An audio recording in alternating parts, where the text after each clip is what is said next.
beli rumah ni bukan macam beli barang dekat Shopee, tekan terus sampai. Kalau you beli rumah tak guna lawyer, boleh pecah kepala.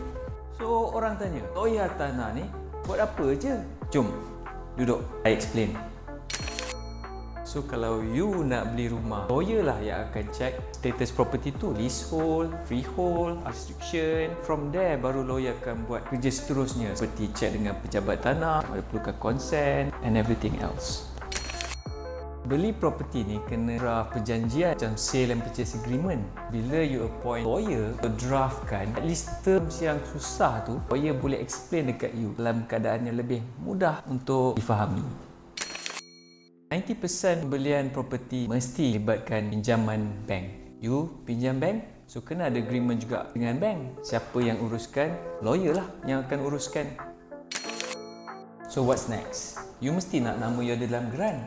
Proses tu bukan senang. Kena deal dengan pejabat tanah, bank, lawyer. Dengan pengalaman dan kepakaran kita ada, akan selesaikan benda tu dengan lancar. Kos tertinggi beli properti ni ialah cukai ataupun duty stamp. Macam mana nak kira?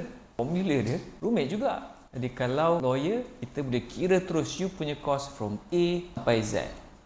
Senang cerita, if you beli properti kat Malaysia ni, memang proses dia rumit. Kalau buat sendiri, memang pecah kepala. Jadi, dia punya advice, hire lah lawyer property. So, kalau you dalam proses nak beli property and tengah nak cari lawyer, boleh contact kita.